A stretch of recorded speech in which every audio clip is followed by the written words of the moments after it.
Good afternoon, everyone. Let me say it's an honor and a pleasure to have you at the Charleston Crab House today. Our restaurant community begins to safely reopen. Together, we're here today to acknowledge the importance of the partnership between the city, DHEC, and the hospitality industry in the response to COVID-19. Special welcome to the Mayor, Chief Reynolds, Sandra Craig from DHEC, and members of the Charleston City Council. Mike Seekins called me a few minutes ago and he got tied up and couldn't make it. Wish he was here. We're gathered here today at the Crab House, but we have a wide variety of restaurateurs join us today. We have Michelle Woodall with Charming Inns in circa 1886, Tommy Hall with the famous Hall Management Group, Rodney Scott with the world famous Rodney Scott Barbecue, and Aaron Seagal with Home Team Barbecue. They're here with us today. I'm also joined by members of the Low Country Hospitality Association Board of Directors.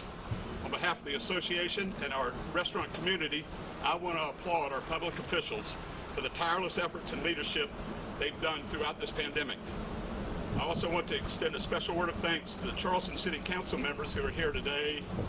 Raise your hands. Kevin Shealy, Ross, Bell, Maria, thank you for coming today and for passing the ordinance on Tuesday that permits expanded outdoor dining opportunities for our restaurants. That was very nice. Appreciate that, Mayor, also. As we navigate these challenging, gotta get my papers straight. As we navigate these challenging recovery efforts, every supportive measure is significant. Our industry has no chance of withstanding this crisis without the confidence and support of our elected officials and our community. Charleston is no stranger to challenges. I've experienced my own. Hurricanes, snowstorms, ice storms, bridge closures. While each of our crises might be unique, this pandemic has been unique in staggering ways. There's one common thread, though. Our community rallies together very well. We recognize collaboration is the key to overcoming the adversity. For our part, as restaurants, we continue with the reopening process. I want to be crystal clear that safety and health of our employees, our guests, and our community remain the highest priorities. The food and beverage industry has always understood the importance of safety. Our reputation depends on it, and DHEC demands it. And in these challenging and unusual times, hospitality leaders collectively have a vested interest in adhering to necessary and appropriate additional measures outlined in the guidelines for reopen our hospitality industry, endorsed by Accelerate SC, DHEC, the South Carolina Lodging and Restaurant Association, the One Region Ignite Initiative, and the City of Charleston. The entire idea of consistent, deliberate, safe reopening is to preserve the unique and valued restaurant sector without negativity impacting the positive steps we've taken to curb the spread of COVID-19. Charleston's world-renowned culinary scene is our passion. You have the association's continued commitment that we will do all we can to preserve it. The only way to do that is to put the public safety and health first. I commit that our industry leaders will hold each other accountable in achieving this goal. Peer pressure really, really works. To be successful, we need a community buy-in, not just the public officials, but business operators and owners. We need everyone, including our guests, to take public guidance seriously. It has to be a shared responsibility. Please understand that things at your favorite restaurant might look a little different. We don't have bar chairs in the bar right now. We've got a gate to a dock that's locked. The gate is locked. You can't walk up here, but you can order over the gate if you want a rum runner. Certain processes might seem unusual, but we need your patience, the public, and your cooperation as we navigate these uncharted waters. Thanks again for the tremendous support of our industry has received. We look forward to a continued collaboration with the city. As we move through the reopening and recovery efforts, we're excited to demonstrate to our guests all that we are doing to protect you, our staff, and provide an optimal and safe dining experience that you have come to know and expect out of Charleston restaurants. Thank you very much. And with that, Mayor John Tecklenburg.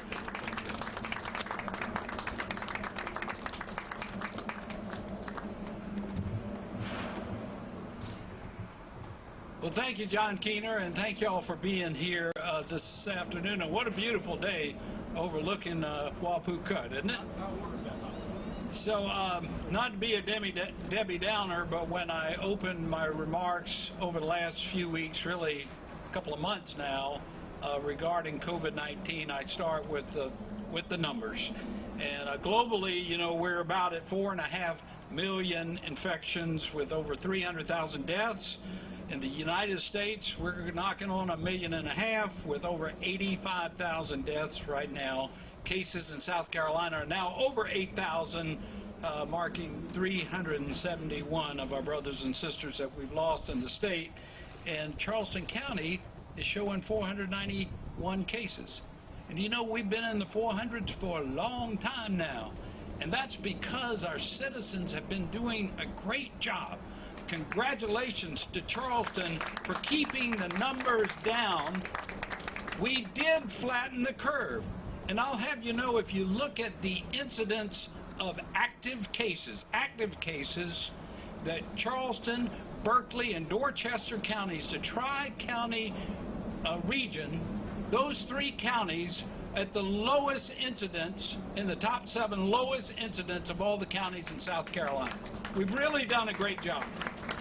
So that leads us to a step-by-step opening. It's time to get our businesses back open again, step by step and safely. And I want to shout out to Governor McMaster for his leadership, and he set up this group called Accelerate SC. And with us today also, she wasn't mentioned, Helen Hill is here. She's the executive director of the Charleston Visitors Bureau and serves on the governor's Accelerate SC task force. Helen, thank you for your service. Yes. So, and as was mentioned, regionally, we've gotten together through a group called One Region to put out guidelines for all of our sectors of business as they reopen so that we do it safely, and consulting with the healthcare industry, because to do it safely, y'all, we got to watch those numbers. We got to monitor the numbers. You can't manage something unless you measure it, right? So we're measuring the numbers every day. We're monitoring that. We're keeping track with our healthcare system to make sure they could handle any increase in business. And we're increasing our capacity for both testing and contact tracing. So you add all that together, we can do business, but we just have to do it wisely and safely. And that's what we're going to do right here in Charleston. And because of the fact, y'all, that the hospitality business, restaurant business, was particularly hit hard and early by COVID-19. I mean, they were the first casualty of businesses that were asked to shut down by the governor. It was over 2 months ago. It seems like we're living in Groundhog Day, day after day. It's been a couple of months already. But within just 2 weeks, y'all, over 40,000 jobs were lost right here in the Tri-County region. So the impact of this on our economy and on the lives of our brothers and sisters has been dramatic. So that's why it's important to have this partnership between the city and our restaurateurs to make sure we get back open and do it safely. So here are just a few things that the city is working on to help facilitate y'all getting back into business and being successful. You've already talked about the outdoor dining ordinance that we passed just the other day, and I'm going to shout out again to council members. Del Chapo is here, and Sheely and Appel. Thank you for being here today and for your support on all these initiatives to help not just restaurants but all small businesses in the city. Y'all's leadership has been really crucial and remarkable. Thank you. So we passed this ordinance the other night. If you do it on your own property, you don't even need a permit. You just need to let us know. Go ahead and set up on your deck, on your parking lot. If it's on your property, you can just go ahead and do it. And just let us know, and we'll give you an after-the-fact permit. Just do it safely and watch your distancing. Now, if you're on the city property in the public right-of-way, we do need to give you approval for that. But there's a simple one-page form that you go online and you fill it out, and we assure folks that within 24 hours we're going to get back to you. So we're facilitating that because with the 50% guidance rule for indoor dining, we need to try to maximize the number of seats that we can safely, and we feel like we can do that outside. Secondly, parking. Okay, your employees have been able to use what we call the hop bus, right? But when they get to the hop lot, they do have to pay $5 to park there, even though they ride the bus for free. Okay, no more $5 for the rest of the year.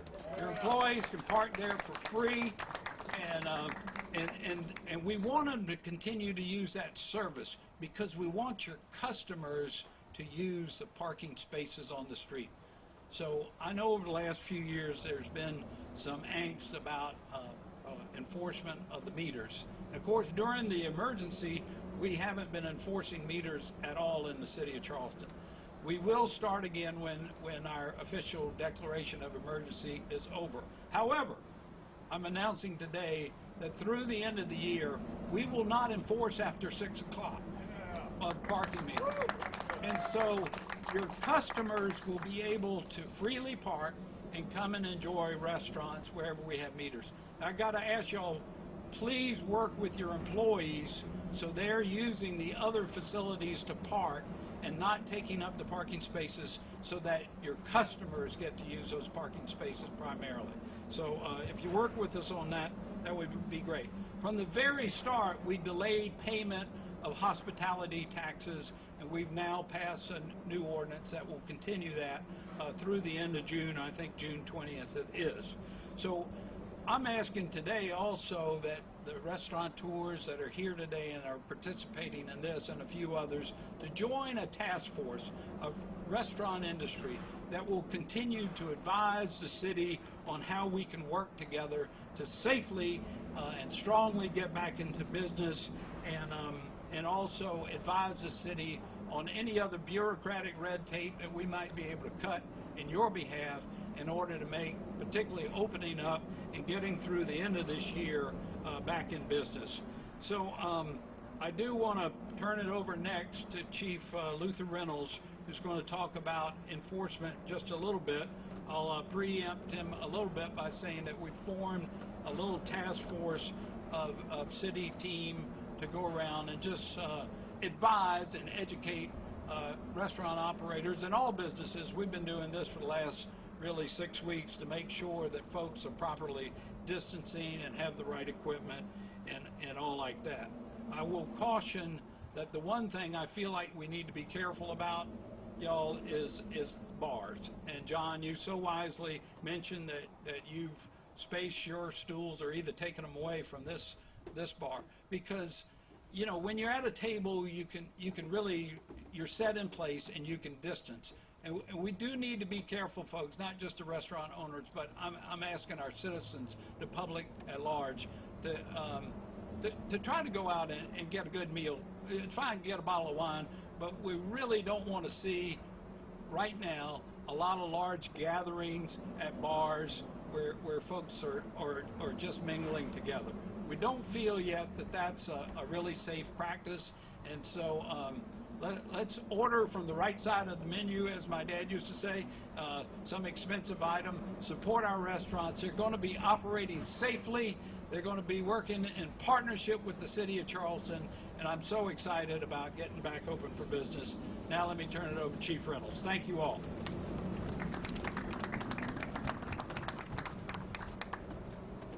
Greetings.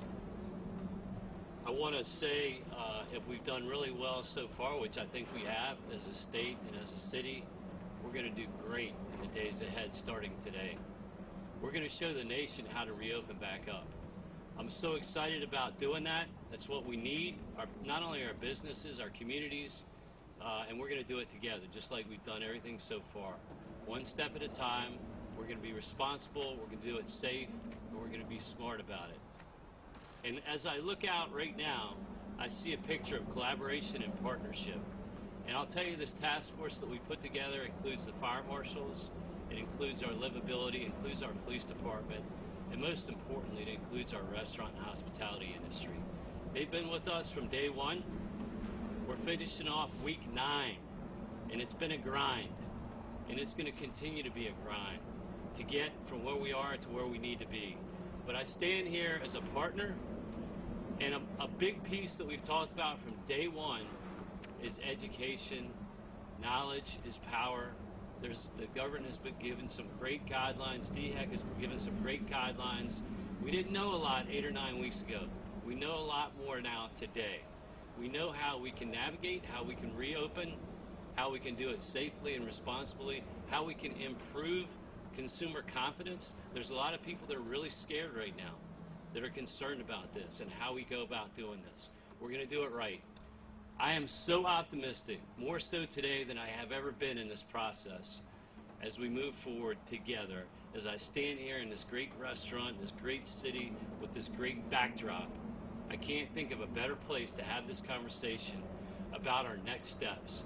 We're doing it together, we're doing it smartly, and we're going to continue to monitor how we behave, how we do it safely, and how we do it together. So the police department is an integral part of this process with all of our partners.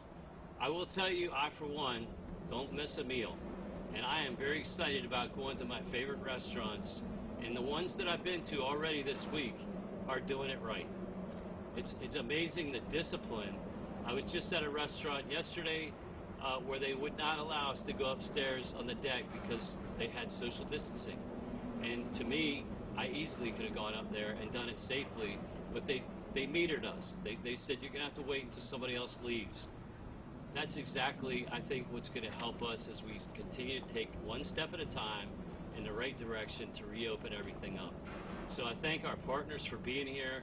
I thank them from day one for being in communication with me and my staff and our department in the city. I thank them for the information. And as we navigate this together and keep our city safe, I thank them for the good meals that I'm going to get that I've been missing out on for the last 2 months. So it's a pleasure to be here. It's challenging. It's going to continue to be challenging. People ask me, what's it like, Chief, navigating through? And I don't know. There's not a playbook. It's not cut and dry. I can tell you the last thing I want to do is cite or shut down a restaurant. That's not what we want to do.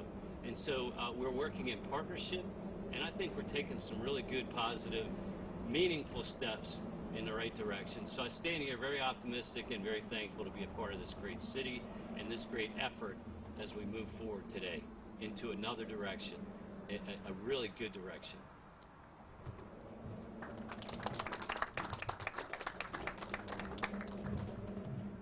I'd like to thank everyone for coming out today. Press, if you have any questions of anybody here, that's Sandra with DHEC, and of course the Chief and the Mayor, and that's the restaurateurs, you're welcome to ask. Ms. Craig going to make any remarks? She can. There you go, Sam. She can really talk too. Thank y'all for giving us, DHEC, the opportunity to come today. I will say that we have been every day since this started hand in glove working with the South Carolina Restaurant and Lodging Association on coming up with the guidance that has been developed for restaurants. It was developed out of the best practices that we've gotten from CDC and the FDA.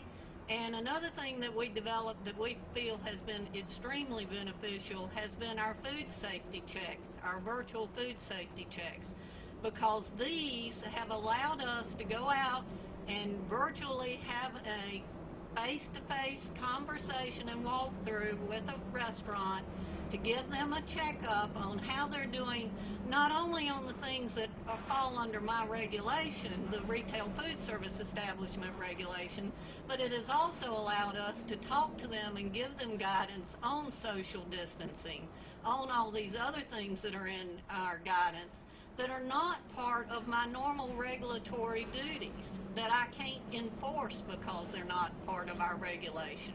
But it's let us help them, and we have had tremendous response from that and continue to have tremendous response. So feel free, feel safe, but do help your restaurateurs by following the social guidance that is out there. Thank you.